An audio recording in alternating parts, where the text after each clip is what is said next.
కరుంపరై ముత్తయ్య దేవాలయం మధురై జిల్లాలోని తిరుమంగళం కరాటికల్ సమీపంలో ఉంటుంది.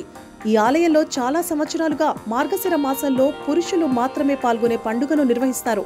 ఈ ఉత్సవాల్లో బలి ఇచ్చే మేకలను ఎప్పటి నుంచో ఆలయంలోనే పెంచుతారు. కరడికల్, పున్నంపట్టి, పాతపట్టి తదితర గ్రామాల ప్రజలు తమ కోరికలు నెరవేరిన తర్వాత ఈ ఆలయంలో ఒక మేకను వదిలేయడం ఆనవాయితీగా వస్తోంది. అలా వదిలేసిన మేకలను అక్కడే ఉంచుతారు. ఒకవేళ ఆ మేకలు పొలాల్లో మేసినా కూడా ముత్తయ్య స్వామి తమ పొలాల్లో వేట సాగిస్తున్నాడంటూ అక్కడి జనం నమ్ముతూ ఉంటారు. அதனுடைய அருள்வாக்கு தான் இந்த அளவுக்கு. எப்படி இப்போ நீங்களோ மக்களோ உன் பேர பேத்திகளோ இந்த இடத்துக்கு வந்து சாப்பிட்டு தின்று வாங்கிட்டு, சாமி கண்பாடையா எனக்கு இந்த குறை இருக்கு, என் குடும்பத்தில் இந்த குறை இருக்கு, என் பிள்ளைகளுக்கு இந்த குறை இருக்கு, இந்த குறையை தீர்த்து வச்சினால் உனக்கு வந்து நான் நல்லபடியாக பணியோடு செய்கிறேன் அப்படின்னு எடுத்துக்கிடுவாங்க. எடுத்து அதை நல்லபடியாக செஞ்சுக்கிட்டே வந்து கிட்டத்தட்ட 6 தலைமுறையாக இந்த இது நடந்துக்கிட்டே வந்து முதல் வந்து ஒரு கிடா ஒரு மூட்டை அரிசி நம்ம சொல் கமிட்டி கிடாம மட்டாங்கண்ணா இவங்களை வந்து கமாயில் தண்ணி எடுத்து ஊற்றி செஞ்சு சாப்பிட்டு விடிய 6 மணிக்கெல்லாம் கலந்துட்டு போயிடுவாங்க. ஏன்னா அந்த நாளையில் வெளியில் அன்னதானம் போட முடியாத நிலைமை. எப்படி அன்னதானம் போட முடியாத நிலைமை அப்படி இருந்தது. ஒன்றுக்கு ஒன்று அதோடைய அந்த ஐயாவுடைய அருள் வாக்கு. என்னப்பா சாப்பாடு கிட்டத்தட்ட ஒரு 10,000 பேர் சாப்பிடுவாங்க. அந்த இதுலாம் சாப்பாடு 10,000 பேருக்கு குறையாது. பூராமே நல்ல சாப்பாடு நல்லா இது போட்டு இது பண்ணுவோம். அந்த குறையெல்லாம் எந்த குறையும் வைக்கவே மாட்டோம். மக்களுக்கு முதல் பந்தியில் உட்கார வந்து சாப்பிட்டுவாங்க. நாங்கள் எங்கள் உள்ளூர்காரங்களுக்கு இருந்தாலும் இல்லாட்டியும் சரி வந்த மக்கள் సంతోషமா పోవాలి. ఈ ఏడాది కరుంపర ముత్తయ్య ఆలయ ఉత్సవాలు ఘనంగా నిర్వహించారు.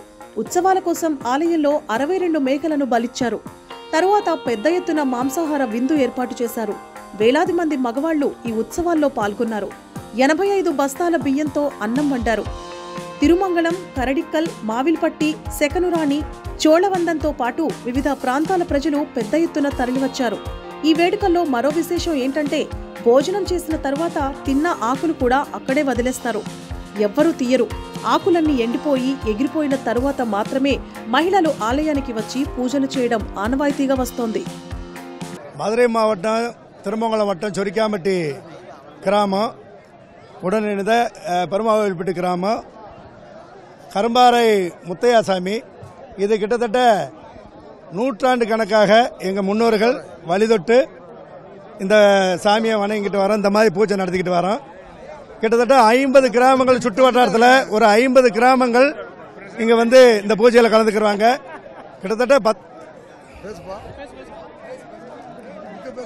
அப்படியே கண்டினியூ பண்ணவா. கிட்டத்தட்ட 50 கிராமங்களுக்கு மேலே இந்த கரும்பாறை முத்தையாசாமி பூஜையில் கலந்துக்கிறாங்க. இந்த கரும்பாறை முத்தையாசாமி என்பது ரொம்ப துடியான தெய்வம், சக்தி வாய்ந்த தெய்வம். ஊர் பொதுமக்கள் சுற்று வட்டார மக்கள் வந்து ரொம்ப இந்த சாமிக்கு ரொம்ப பயந்து நடப்பாங்க. அவங்க வேண்டுற அந்த வேண்டுதல் வந்து அப்படியே நிறைவேறும். அதனால வந்து அதுக்கு காணிக்கையாக கெடா வந்து வருஷம் வாங்கி கொடுப்பாங்க. அந்த கெடா வந்து கருப்பு கலரில் மட்டுமே இருக்கணுன்றது ஆதி காலத்திலேருந்து பழக்கமாகவே வந்திருக்கிறாங்க. கருப்பு கலரான அந்த கெடா குட்டி காணிக்கையாக வளர்ந்து விடும். அப்படி விடுறதே ஒரு 100 கெடா, கிட்டத்தட்ட 150 கெடா வரைக்கும் காணிக்கையாக வந்து சேரும். அதை இந்த ஊரில் விளையக்கூடிய நெல், அந்த பொதுமக்கள் தோட்டங்களில் விளையக்கூடிய நெல்லை சேகரித்து அந்த ஆடு வளர்ந்த பின்னாடி வருஷத்துக்கு ஒரு முறை இந்த மாதிரி கெடா வெட்டி கரும்பாறை பூஜை நடத்துறது வழக்கம். கிட்டத்தட்ட எல்லா மக்களும் பேசுவாங்க. சாதி சமயம் இதெல்லாம் இல்லாமல் நாங்கள் சமதர்மம் அப்படின்லாம் பேசுவாங்க.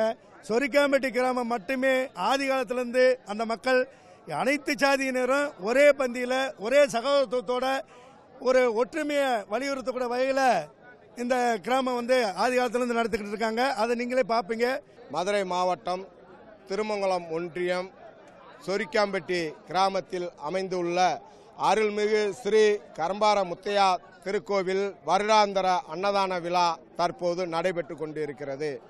இந்த அன்னதான விழாவானது நமது சொரிக்காம்பட்டி பெருமாகோயில்பட்டி கிராமத்தில் மாபெரும் ஒரு சக்தி படைத்த தெய்வமாக இந்த கரம்பார முத்தையா இங்கு பெயர் விளங்கி கொண்டு இருக்கிறது. இந்த கரம்பார முத்தையா திருக்கோவிலுக்கு அனைத்து மக்களும் நேர்த்திக்கடனாக நிறைய கருங்கடா வாங்கி விடுவாங்க. அவங்க வச்ச நேர்த்திக்கடன் அத்தனையுமே நிறைவேறும் என்பது இங்கே ஐதீகம். அதன் அடிப்படையில் அவங்க வாங்கிவிட்ட அந்த ஒச்சமில்லாத கருங்கடாயை இன்னைக்கு சமைச்சு இந்த வரக்கூடிய அத்தனை மக்களுக்கு சொரிக்காம்பட்டி கிராமத்திலையும் பெருமாவேல்பட்டி கிராமத்திலையும் இருந்து 2 பேரும் நாங்கள் அதை எந்த பாகுபாடு இல்லாமல் ஜாதி மதம் இல்லாமல் எந்த ஒரு வேற்றுமை இல்லாமல் இதை நடத்திக்க இருக்கிறோம். இந்த திருவிழாவானது 2 கிராம மக்களும் எங்களுக்கு மிக பரிபூர்வமான நிம்மதி சந்தோஷம். ஏன்னா இம்புட்டு மக்கள் எங்க கிராமத்துக்கு வந்துட்டு போறதே இதே ஒரு பெரிய மகிழ்ச்சி. ఎం సెల్వం కరిప్చామి కోడాంగి. ఈ జాతరలో నవజాత శిశువు నుంచి వృద్ధుల వరకు ఎలాంటి ప్రవేశ రుసుము కూడా ఉండదు. ఎవరైనా కటిక నేలపైనే కూర్చొని అరటి ఆకుల్లో భోజనం చేయాల్సిందే. కురుప్పస్వామి ఆలయంలో ప్రతి సంవత్సరం మార్గశిర మాసంలో ఈ జాతర నిర్వహిస్తారు. 100 ఏళ్ల నుంచి ఈ పండుగ జరుగుతోందని గ్రామ పెద్దలు చెబుతున్నారు. ఇందులో పాల్గొనే పురుషులు కోరుకున్నవి తొందరగా నెరవేరుతాయని అంటున్నారు. இது கரும்பார கோயில் பூசை. கரும்பார கோயில்னா முன்ன இந்த ஒரு 4-5 தலைமுறைக்கு முதல் கும்பிட்டு வந்தவங்க. அப்போ ஊர் ஆளுகளாக சேர்ந்து அவங்களா போயிட்டு ஒரு கடாயை வெட்டி சமைச்சு சாப்பிட்டுக்கு இருந்தாங்க. அப்புறம் வர பக்கத்தில் மாதிரி நேற்று கடை கொடுக்குறாங்கன்ட்டு 5 கடை ஆயிடுச்சு, 10 கடை ஆயிடுச்சு. இன்றைக்கி 100 கடை வரைக்கும் போடுறாங்க.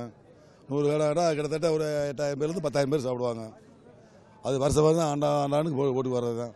அது கிராமத்தாளுங்க. இன்றைக்கி ஒரு 90 கடை போட்டிருக்காங்க. 90 கடை போட்டிருக்காங்க. ஒரு 70 அரிசி போட்டிருக்கோம். இன்றைக்கி ஒரு 10000 பேர் மேலே சாப்பிட்லாம். 10000 பேருக்கு கண்மாமம் சாப்பிடலாம். எல்லா பற்றியும் எல்லாமே இருக்குது. கறிலேருந்து எல்லாமே வரும். வருஷம் இது நடக்கிறது. இன்னும் போக கூட்டிகிட்டு தான் இருக்கும். குறையிறதுக்கு சான்ஸ் இல்லை. இந்த வருஷம் 10000 பேர், மேலைக்கு வரும்போது 11,000 பேர் வந்தால் வருவாங்க. ஆள் வரும்போது கூட்டிகிட்டு தான் இருக்கும். குறையிறதுக்கு இல்லை. ஆள் சமந்தவலி கூட ஆளுகளும் குடிக்கிறாங்க. கூட கடாயும் கூடுது. அரிசி தப்பச்சு எல்லாம் கொடுக்க போகிறாங்க. சொல்லலாம் ஒரு 500 பேர் 1000 பேர் சாப்பிட்டாங்க. இன்னைக்கு 10000 பேர் சாப்பிட்றாங்க. என் பேர் சுந்தரம். ఆలయాలకు వెళ్లే సమయమే దొరకని ఇలాంటి బిజీ లైఫ్లో అప్పుడప్పుడు జరిగే గ్రామ జాతరలకు వెళ్లే వారి సంఖ్య అరుదనే చెప్పవచ్చు. అలాంటిది 100 ఏళ్ల నుంచి ఇలాంటి ఆచారాలను పాటిస్తున్న వాళ్లు కొందరే ఉంటారు. దేవుడిపై ప్రగాఢ విశ్వాసం, సంస్కృతి సాంప్రదాయాలను పాటిస్తేనే జీవితానికి విలువ ఉంటుందని అంటున్నారు.